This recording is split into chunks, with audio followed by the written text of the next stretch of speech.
तो बच्चों आज का टॉपिक होगा हमारे पास में electrolytic conductance. Electrolytic conductance conductance ये होगा। इससे रिलेटेड हम कुछ जनरल टर्म्स की बात करेंगे जो आप फिजिक्स में पढ़ चुके होंगे या पढ़ेंगे। General terms clear.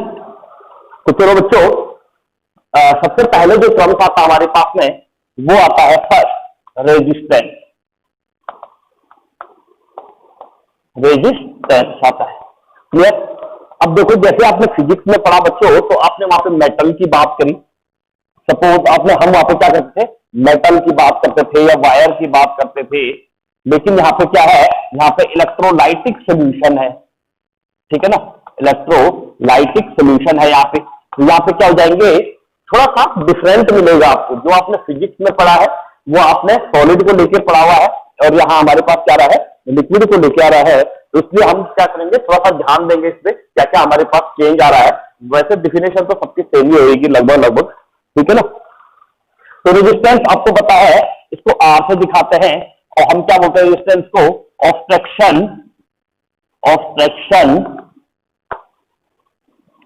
To the path of flow of current.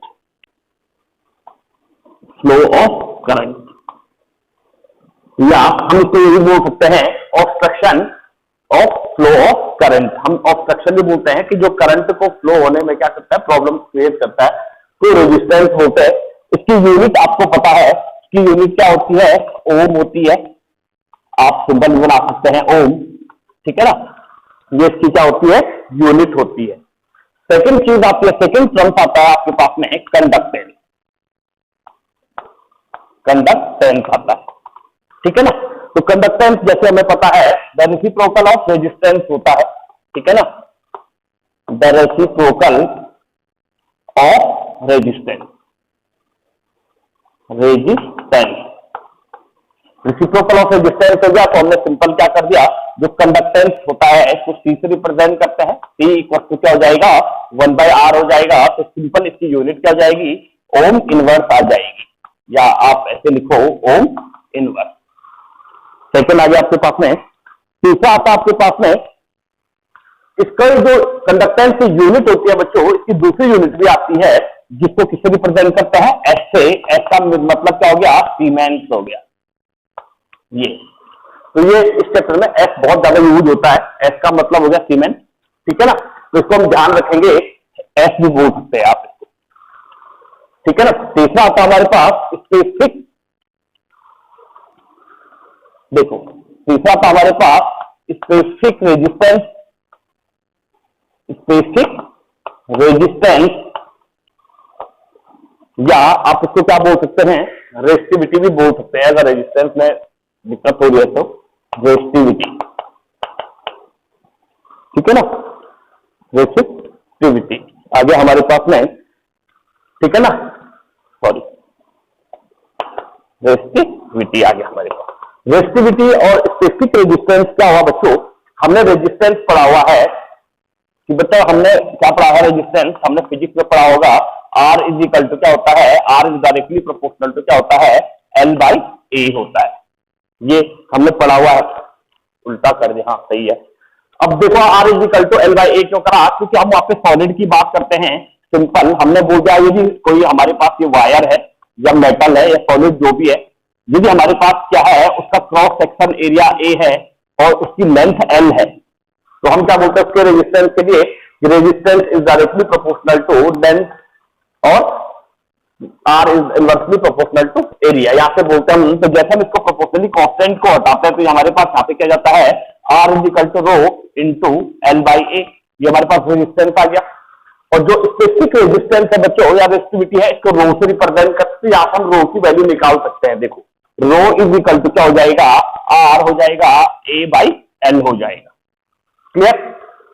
अब देखो हमारे पास rho is equal to R into A/L हो गया। की यूनिट हम निकाल सकते हैं, रेजिस्टेंस यूनिट क्या होती है, ओम होती है, यहाँ पे L की क्या होती है। अब एक चीज और है, यहाँ पे एरिया और लेंथ है, वहां पे हम मीटर में बात करते हैं, जहां पे क्या होता है बच्चों, जो छोटी छोटी कंडक्टिविटी सेल होती है, देखो हमारे पास एक सेल बना दी हमने, इसमें ये इलेक्ट्रोड है, तो बच्चों ये सेल बहुत छोटी होती है, इसलिए इसमें जो लेंथ ऑफ इलेक्ट्रोड है वो सेंटीमीटर में यूज की जाती है, और जो एरिया ऑफ इलेक्ट्रोड है वो किसमें क्या आता है, सेंटीमीटर स्क्वायर में यूज किया जाता है। दूसरी कंडीशन क्या है, यहां पे हम क्रॉस सेक्शन एरिया लेते हैं किसका, मेटल का, लेंथ लेते हैं, उसकी लेंथ, मेटल की लेंथ कितनी है या सॉलिड की लेंथ कितनी है। यहां इलेक्ट्रोलाइटिक सेल में हम क्या बोलते हैं कि भाई किसी भी एक इलेक्ट्रोड का क्रॉस सेक्शन एरिया ले लो, ठीक है ना, हम ए की बात करते हैं, तो ए इज इक्वल टू हमारे पास क्या हो जाएगा, क्रॉस सेक्शन एरिया, देखो cross section area of a particular electrode, of a particular electrode, ये हमने क्या ले लिया, ए ले लिया, cross section area of A electrode, किसी भी एक इलेक्ट्रोड का क्रॉस सेक्शन एरिया ले लो, और जो एल आता है बच्चों वो आते हैं दोनों distance, the length between both electrode, cathode and anode, दोनों इलेक्ट्रोड के बीच की डिस्टेंस कितनी है, एल है, और एक इलेक्ट्रोड का क्रॉस सेक्शन एरिया क्या है, ए है। तो यहां पे हम थोड़ा सा चेंज करते हैं, देखो यहां पे हम एक ही मेटल करोड़ की लेंथ और क्रॉस सेक्शन एरिया की बात करते हैं, यहां पे दो अपोजिट इलेक्ट्रोड आ जाते हैं, और दो अपोजिट इलेक्ट्रोड है, एक एनोड है एक कैथोड है, उनके बीच की लेंथ क्या होगी, एल होगी, और दोनों में से किसी भी एक इलेक्ट्रोड का क्रॉस सेक्शन एरिया ले लो, ए, ठीक है ना। तो हमने क्या कर दिया, rho is equal to R into A by L कर दिया। तो इसकी यूनिट क्या निकलेगी, यहाँ पे देखो रेजिस्टेंस की क्या निकल गई, आर इज इक्वल, इसकी जो यूनिट निकलेगी बच्चों वो निकलेगी आपके पास में, यूनिट हो जाएगा ओम हो जाएगा। अब देखो एल की सेंटीमीटर हो गया, ये सेंटीमीटर स्क्वायर हो गया, तो सेंटीमीटर से स्क्वायर कट जाएगा, तो हम सिंपल क्या कर देंगे, ओम सेंटीमीटर, तो ये क्या हो जाएगी, इसकी ये यूनिट हो जाएगी किसकी, स्पेसिफिक रेजिस्टेंस की। क्लियर, तो इसका स्क्रीन शॉट ले लो। ओके, बात करते इसको हटा रहा हूं मैं आगे, इसी में आगे चलते हैं। अब देखो कंडीशन क्या होती है, हम स्पेसिफिक रेजिस्टेंस को कैसे डिफाइन कर सकते हैं। सपोज आप इस तरीके से ले लो, कोई हमारे पास इलेक्ट्रोलाइटिक सेल है या कंडक्टिविटी सेल है, ये हमारे पास आ गया। सपोज ये एक इलेक्ट्रोड है, ये दूसरा इलेक्ट्रोड है सपोज, ठीक है ना।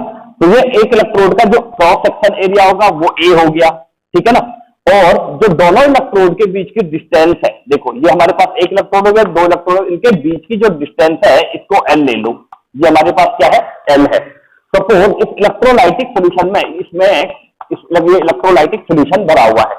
क्लियर, अब हमने यहां से क्या बोल दिया, यदि इलेक्ट्रोड की जो लेंथ है, जो इलेक्ट्रोड के बीच की लेंथ है, डिस्टेंस है, वो डिस्टेंस हमने बोल दिया if L is equal to 1 centimetre and A is equal to 1 centimetre square.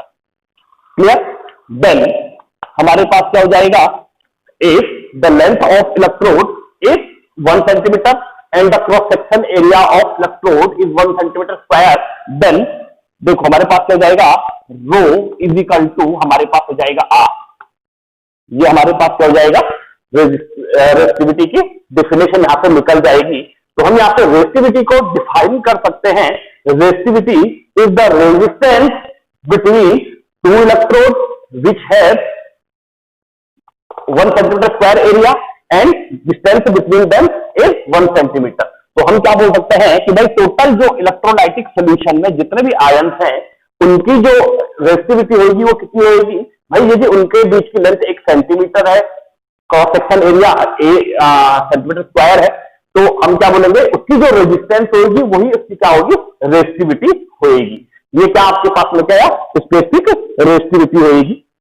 तो अगर आप इसको लिख सकते हैं, रेजिस्टेंस ऑफ दो, देख हम सिंपल इसको क्या बोल सकते हैं, इसको बोल सकते हैं हम रेजिस्टेंस, देखो इस डेफिनेशन से हम निकाल सकते हैं, रेजिस्टेंस ऑफर्ड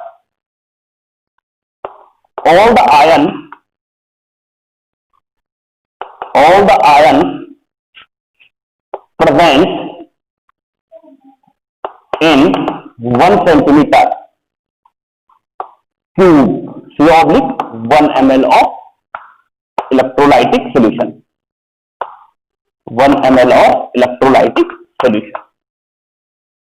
क्यों ऐसे क्यों बोला मैंने, 1 सेंटीमीटर क्यूब या 1 ml क्यों बोला मैंने, क्योंकि बच्चों हमारे पास क्या है, इसका एरिया ए है और लेंथ कितनी है, एल है, तो इसका वॉल्यूम कितना हो जाएगा, सेंटीमीटर क्यूब हो जाएगा, क्योंकि हमने जो एरिया है वो सेंटीमीटर में ले रखा है और जो इलेक्ट्रोड के बीच की लेंथ है वो सेंटीमीटर में ले रखी है। क्लियर?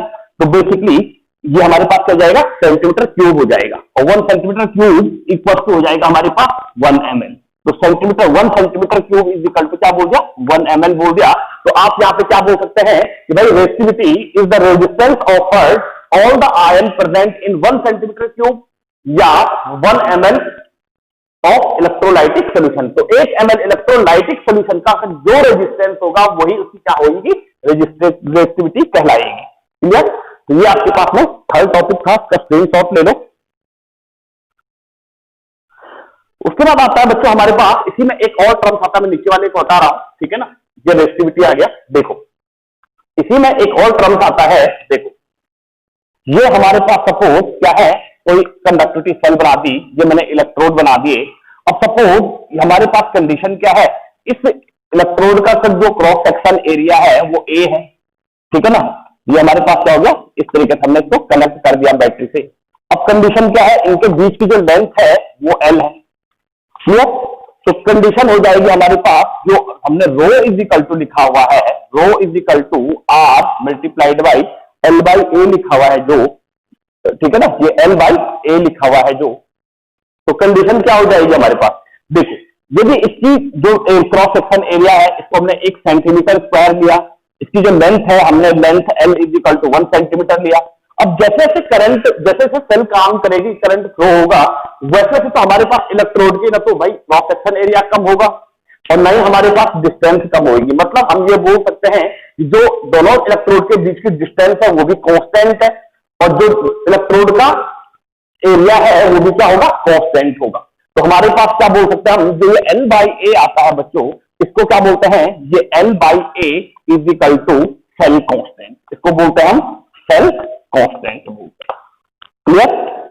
तो ये हमारे पास एल बाई ए क्या आ गया, सेल कांस्टेंट आ गया। सेल कांस्टेंट क्यों बोला, क्योंकि एरिया ऑफ इलेक्ट्रोड जो आया वो भी कांस्टेंट है और जो इनके बीच की डिस्टेंस है वो भी कांस्टेंट है। ऐसे तो नहीं होगा ना कि कंडक्टिविटी सेल चल रही है और जैसे सेल में क्या हो रहा है, करंट फ्लो हो रहा है, जैसे सेल में काम किया वैसे वैसे इलेक्ट्रोड का एरिया कम हो गया, ये तो होगा नहीं, ठीक है ना तो उनके बीच की डिस्टेंस कम होगी, दोनों से दोनों कांस्टेंट रहेंगे, इसलिए हमने एल बाई ए को क्या बोल दिया, सेल कांस्टेंट बोल दिया।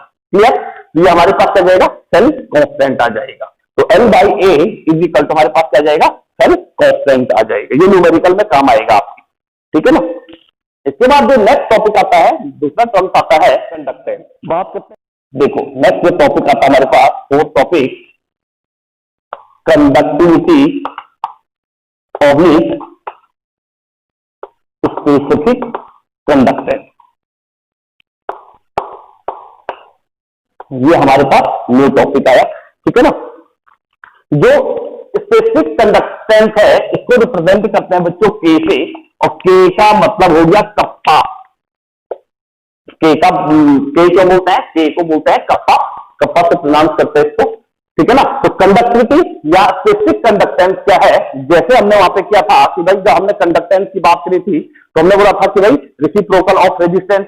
यहाँ पे हम स्पेसिफिक कंडक्टेंस की बात कर रहे हैं तो हमने क्या बोल दिया, इसको के से रिप्रेजेंट करते हैं, तो हमने बोल दिया कि भाई क्या बोल दिया, रेसिप्रोकल ऑफ, हम क्या बोल सकते हैं इसको, रेसिप्रोकल ऑफ रेसिस्टिविटी बोल सकते हैं। तो कंडक्टिविटी हम यहाँ पे क्या कर सकते हैं, रेसिप्रोकल ऑफ रेसिस्टिविटी, रेसिस्टिविटी ये भी बोल सकते हैं, या कंडक्टिविटी को आप ये बोल सकते हैं कैपेबिलिटी टू कंडक्ट, कंडक्ट करने की कैपेसिटी क्या कहलाएगी, कंडक्टिविटी कहलाती है आपके पास में। ये आपके पास में क्या आ गया, स्पेसिफिक कंडक्टेंस आ गया के। क्लियर? अब बच्चों के हमने बोल दिया के इज इक्वल टू क्या होगा, हमने रेसिप्रोकल ऑफ रेसिस्टिविटी बोल दिया। रेसिस्टिविटी को किससे रिप्रेजेंट करते हैं, रो से कर रहे हैं, तो हमारे पास क्या जाएगा, 1 बाई रो आ जाएगा। और हमें पता है रो इज इक्वल टू क्या था हमारे पास, आर था हमारे पास, और क्या हो जाएगा, ए बाई एल हो गया, सॉरी एल बाई ए हो गया हमारे पास में। क्लियर? ये हमारे पास रो इज इक्वल टू आया। अब यहाँ पे 1 बाई रो आ रहा है तो हम यहाँ पे क्या कर सकते हैं, ए इज इक्वल टू, देखो यहाँ पे आ जाएगा हमारे पास 1 बाई आर आ जाएगा इंटू ए बाई एल आ जाएगा, ये हो जाएगा हमारे पास। क्लियर? अब हमारे पास देखो 1 बाई आर क्या हो गया, ये 1/r हमारे पास क्या हो जाएगा, जो 1/r आया हमारे पास, इसको तो हमने बोल दिया रेजिस्टेंस बोल दिया, ठीक है, सॉरी कंडक्टेंस बोल दिया, और जो A/L आया इसको बोल दिया हमने सेल कांस्टेंट। तो हम K इज इक्वल टू ये भी कर सकते हैं conductance multiplied by cell constant, cell constant. ये बहुत ही ज्यादा इंपॉर्टेंट है, इससे न्यूमेरिकल पुट होंगे आगे। क्लियर है? हमने क्या करा, रेसिप्रोकल ऑफ रेसिस्टिविटी बोला, रेसिस्टिविटी को किससे रिप्रेजेंट करते हैं, रो से कर रहे हैं, तो रेसिप्रोकल क्या हमने 1/रो किया। रो इज इक्वल टू हमें पता है कि रो इज इक्वल टू जो होता है वो क्या होता है हमारे पास, भाई simple, rho is equal to होता है हमारे पास R/L/A, ठीक है ना। रो इज इक्वल टू होता है हमारे पास, R इज इक्वल टू होता है हमारे पास रो इंटू L/A हो गया, तो ये क्या हो जाएगा, उल्टा हो जाएगा, A/L आ जाएगा। तो हमारे पास L/A हमारे पास क्या हो जाएगा, सेल कांस्टेंट हो गया, ठीक है ना। अब कंडीशन क्या है हमारे पास कि हम यहाँ से कंडक्टिविटी को रिप्रेजेंट कर सकते हैं। देखो यहाँ से हम कंडक्टिविटी को आगे डिफाइन कर सकते हैं, कैसे बोलेंगे हम, देखो ए हमें पता है 1 सेंटीमीटर स्क्वायर है, एल इज इक्वल टू हमें पता है 1 सेंटीमीटर है, तो हम क्या बोल सकते हैं यहाँ से कंडक्टिविटी को डिफाइन कर सकते हैं। कंडक्टिविटी क्या बोल सकते हैं हम, कंडक्टिविटी बोल सकते हैं conductance due to all the ions, conductance due to all the ions present in 1 centimeter cube oblique 1 ml of electrolytic solution, 1 centimeter cube oblique 1 ml of electrolytic solution,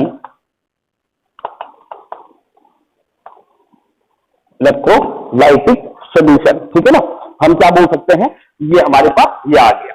कुल मिला के अगर हम एक सिंपल टर्म्स में बोल सकते हैं, देखो क्या बोल रहा है, conductance due to all the ion present in 1 centimetre, वो वॉल्यूम की बात कर रहा है। तो हम यहां से देखो, भाई ये बुक की नॉलेज नहीं है, मैं आपको ऐसे बता रहा हूं, K इज इक्वल टू, हम देखो कंडक्टेंस की जब हम बात करेंगे तो K इज इक्वल टू हम ये बोल सकते हैं कि conductance per unit volume, conductance per unit volume, और वॉल्यूम किसमें होगा, सेंटीमीटर क्यूब में है, ठीक है ना। तो भाई 1 सेंटीमीटर क्यूब वॉल्यूम में जितनी कंडक्टेंस आ रही है आयन की, जितने आयन प्रेजेंट होंगे उतनी उसकी कंडक्टेंस ज्यादा होगी। तो जितना भी कंडक्टेंस आ रहा है उसको हम क्या करेंगे, बोल देंगे इसकी कंडक्टिविटी है ये। एक चीज और, यदि हमें 1 ml का ऑफ इलेक्ट्रोलाइटिक सोल्यूशन का कंडक्टेंस पता होगा तो हम 500 ml के निकाल सकते हैं, 1000 ml के कितने भी निकाल सकते हैं। क्लियर? वो कैसे निकालेंगे, देखो वो हम ये कर सकते हैं, कंडक्टेंस इज इक्वल टू क्या जाएगा, कंडक्टेंस इक्वल टू हम क्या कर सकते हैं, कप्पा मल्टीप्लाइड बाई वॉल्यूम। हम वॉल्यूम से मल्टीप्लाइड करके क्या कर सकते हैं, उसमें कैलकुलेट कर सकते हैं कि उसकी कंडक्टेंस क्या है। क्लियर? तो ये हमारे पास क्या आ गया, कंडक्टेंस के बेस पे आ गया। दूसरी चीज क्या है बच्चों, जो कंडक्टिविटी होती है वो डिपेंड करती है कंसंट्रेशन पे। क्लियर? कहीं ना कहीं वो कंसंट्रेशन में वो आएगा आपके पास में मोलर कंडक्टिविटी, मोलर कंडक्टिविटी आ जाएगा।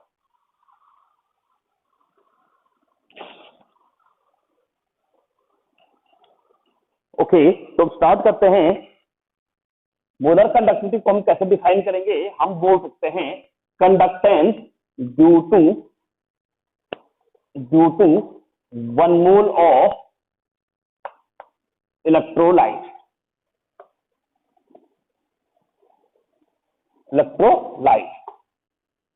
ठीक है ना। हम ये बोल सकते हैं, शॉर्टकट में बताया मैंने आपको, conductance due to 1 mole of electrolyte. 1 mole electrolyte से जितनी भी हमें कंडक्टेंस मिलेगी वो क्या कहलाएगी, सॉल्यूशन की मोलर कंडक्टिविटी कहलाएगी। और आप इसको और ज्यादा बुकिंग डेफिनेशन के साथ में अगर इसको आप डिफाइन करना चाहते हैं तो हम क्या बोल सकते हैं, ओके, हम बोल सकते हैं conductance due to all the ion present, conductance due to all the ion present in 1 mole of electrolytic solution in 1 mole of electrolytic solution, 1 mole of electrolytic solution in V volume करो या 1 centimetre cube oblique 1 ml, ठीक है ना। तो 1 ml electrolytic solution में 1 मोल की जो conductivity होगी उसको बोलेंगे मोलर कंडक्टिविटी। मोलर कंडक्टिविटी को रिप्रेजेंट करते हैं लैम्डा एम से, मोलर कंडक्टिविटी को रिप्रेजेंट करते हैं किससे, लैम्डा एम से। ये क्या आपके पास में लैम्डा एम है, क्लियर। तो लैम्डा एम इक्वल टू क्या होता है, सिंपल हम lambda M is equal to बोल सकते हैं, देखो कंडक्टेंस के मल्टीप्लाइड बाय वी, क्योंकि वी वॉल्यूम की बात भी कर रहा है वी। अब जो वॉल्यूम किसमें है, कभी कभी क्या होता है कि सपोज हमारे पास मोलैरिटी दे रखी है, नॉर्मेलिटी दे रखी है, मोलैलिटी दे रखी है, किसकी दे रखी है, तो इस वॉल्यूम को यदि हम मोलैरिटी के टर्म्स में बात करें तो हमें पता है मोलैरिटी इज इक्वल टू क्या होता है, number of moles divided by volume of solution in litre, clear. तो ये हमारे पास v क्या जाएगा, इन लीटर आ जाएगा, क्लियर। अभी जब हमारे पास नंबर ऑफ मोल्स क्या हो, 1 हो, तो हमारे पास क्या जाएगा, m is equal to 1 by V आ जाएगा, इन लीटर आ जाएगा। अब सपोज हम यहाँ बात कर रहे हैं किसकी, ml की। यदि हम मोलैरिटी कैलकुलेट करना चाहें तो देखो वॉल्यूम इज इक्वल टू क्या हो जाएगा, 1 मल्टीप्लाइड बाई m, ठीक है ना। अब volume is equal to 1 multiplied molarity हो गया। बच्चों ये वॉल्यूम हमने ले रखा है जो लीटर में ले रखा है, और हम यहाँ पे क्या यूज कर रहे हैं, 1 ml यूज कर रहे हैं, तो इसलिए हम इसको क्या कर देंगे, 1000 से मल्टीप्लाइड कर देंगे, ये हो जाएगा हमारे पास। तो v इक्वल टू हम क्या बोल सकते हैं, 1000 डिवाइडेड बाई m। अब देखो v की वैल्यू हमारे क्या बनी, 1000 डिवाइडेड बाई m। यहाँ पे वैल्यू पुट कर दो, lambda m is equal to k multiplied by 1000 divided by m। ये हमारे पास क्या हो जाएगी, यहाँ से मोलर कंडक्टिविटी मिल जाएगी हमें, क्लियर। ये फॉर्मूला बहुत ज्यादा इंपॉर्टेंट है, वेरी इंपॉर्टेंट टॉपिक है, क्लियर। न्यूमेरिकल बनेंगे इससे, आगे भी इससे रिलेशन आएगा आगे, तो देखते हैं कैसे होता है वो, पहले इसको नोट कर लो।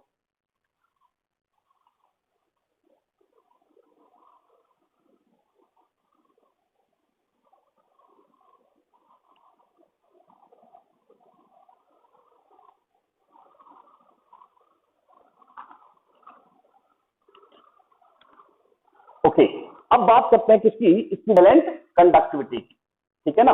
मोलर कंडक्टिविटी को हटा रहे हैं, यहाँ पे क्या जाएगा, जो नेक्स्ट टॉपिक जो भी आ रहा होगा, इक्विवेलेंट कंडक्टिविटी, इक्विवेलेंट कंडक्टिविटी बोल दिया। अब इक्विवेलेंट कंडक्टिविटी को रिप्रेजेंट करते हैं हम किससे, लैम्डा ई से, लैम्डा ई से। अब हमने बोल दिया यहाँ पे अभी तक मोलर कंडक्टिविटी में क्या बोल रहे थे, conductance due to 1 mole of, तो 1 मोल को हटाएंगे, यहाँ पे क्या करेंगे, 1 gram equivalent weight, 1 gram of equivalent, 1 gram equivalent क्या हुआ, तो बेसिकली हमारे पास क्या हो जाएगा, जो लैम्डा ई इक्वल टू आता है वो आता है आपके पास में k मल्टीप्लाइड बाई वी। अब जो ग्राम इक्विवेलेंट आता है बच्चों, वो आता है, देखो जो ग्राम इक्विवेलेंट आता है, इक्विवेलेंट आता है वो आता है इन टर्म्स ऑफ नॉर्मेलिटी। हमने पढ़ा होगा सॉल्यूशन वाले चैप्टर में नॉर्मेलिटी के टर्म्स में। तो बेसिकली नॉर्मेलिटी में क्या होता है, ग्राम इक्विवेलेंट वेट। तो हम क्या बोलते हैं नॉर्मेलिटी की definition, normality is equal to क्या होता है, gram equivalent weight of solute divided by volume of solution in litre. Normality को क्या बोलते हैं, gram equivalent weight of solute divided by volume of solution in litre आ गया। जो हमारे पास ग्राम इक्विवेलेंट वेट आया, यदि हमारे पास हम क्या बोल रहे हैं, 1 ग्राम बोल रहे हैं हम, 1 gram equivalent weight 1 divided by V हो जाएगा, सेम यहां भी वैसे ही होगा। तो n इज इक्वल टू हमारे पास क्या जाएगा, 1 divided by V multiplied by 1000 क्या जाएगा। तो v इज इक्वल टू हमारे पास, देखो हम इसको क्या कर रहे हैं, हमारे पास 1 उल्टा कर दिया मैंने, v is equal to 1 by n हो जाएगा, मल्टीप्लाइड बाई क्या हो जाएगा, 1000 हो जाएगा, क्योंकि हमने क्या कर दिया इसको ml में कन्वर्ट कर दिया है। तो देखो lambda E is equal to k multiplied by V था, तो lambda E is equal to k multiplied by 1000 divided by क्या हो जाएगा, n हो जाएगा। n क्या है, नॉर्मेलिटी है। ये इक्विवेलेंट कंडक्टिविटी है आपके पास, क्लियर है। ओके, अब आता है बच्चों जो हमारे पास देखे इक्विवेलेंट कंडक्टिविटी और मोलर कंडक्टिविटी में डिफरेंस क्या है, इक्विवेलेंट कंडक्टिविटी और मोलर कंडक्टिविटी में जो मेन डिफरेंस है, वहां पे मोलर कंडक्टिविटी में मोल्स लेते हैं, इक्विवेलेंट कंडक्टिविटी में 1 ग्राम इक्विवेलेंट लेते हैं, ठीक है ना, electrolyte, 1 gram equivalent of electrolyte. अब इसको डिफाइन करते हैं कि 1 ग्राम इक्विवेलेंट क्या हुआ। तो चलो रिलेशन देखते हैं, relation between molar conductivity, relation between molar conductivity and equivalent conductivity, molar conductivity and equivalent conductivity. Clear? तो रिलेशन देखते हैं, हमें पता है बच्चों, देखो लैम्डा एम मोलर कंडक्टिविटी है divided by lambda E equivalent conductivity. Lambda M is equal to क्या पढ़ा हमने, K multiplied by 1000 divided by m, और lambda E is equal to क्या पढ़ा हमने, K multiplied by 1000 divided by क्या पढ़ा हमने, n। तो देखो ये आपस में कट जाएंगे, हमें क्या मिल जाएगा, simple n m divided by n मिल जाएगा, हमें क्या मिल जाएगा, उल्टा लिख दिया मैंने, n डिवाइडेड बाई m मिल जाएगा। अब n क्या है, नॉर्मेलिटी है। नॉर्मेलिटी किसको बोलते हैं, देखो नॉर्मेलिटी बोलते हैं जो ग्राम इक्विवेलेंट वेट, देखो ग्राम इक्विवेलेंट वेट है, gram equivalent divided by volume of solution, volume यहां पे क्या था, molarity is equal to number of mole, number of mole divided by volume of solution in litre, दोनों के दोनों सेम है, वॉल्यूम से वॉल्यूम कट जाएगा। अब हमारे पास क्या जाएगा, आगे आ जाएगा हमारे पास, देखो ग्राम इक्विवेलेंट डिवाइडेड बाय क्या है, मोल्स आया, ठीक है ना। ग्राम इक्विवेलेंट वेट बोलते हैं बच्चों, जो ग्राम इक्विवेलेंट वेट आता है उसमें होता है गिवन मास आ गया, mass given divided by equivalent mass, equivalent mass आ गया। ये तो हो गया हमारे पास ग्राम इक्विवेलेंट। मोल्स क्या आ गया हमारे पास, mass given divided by molar mass, ये आ गया हमारे पास। तो देखो मास गिवन कट जाएगा, तो हमारे पास क्या जाएगा, नेक्स्ट दिया जाएगा molar mass divided by equivalent mass आ जाएगा, इक्विवेलेंट मास आ जाएगा। अब मोलर मास तो हम मोलर मास ही लिखेंगे, लेकिन इक्विवेलेंट देखो, molar mass sum of atomic mass हुआ, तो इसको सेम लिख रहे हैं। Equivalent mass is equal to होता है बच्चों molar mass divided by valency, मैंने कल भी बताया था आपको, molar mass divided by valency कर दो, और वैलेंसी को किससे रिप्रेजेंट करते हैं, x से, ठीक है ना। तो मोलर मास से क्या हो जाएगा, मोलर मास कट जाएगा, तो हम क्या बोल सकते हैं, सिंपल, जो हमारे पास lambda m divided by lambda e आया इज इक्वल टू हम क्या बोल सकते हैं, x। यहां पे क्या बचा हमारे पास, केवल x बचा। तो कंडीशन क्या हो जाएगी, ये रिलेशन है मोलर कंडक्टिविटी और इक्विवेलेंट कंडक्टिविटी में। क्लियर? तो ये हमारे पास आज का टॉपिक था।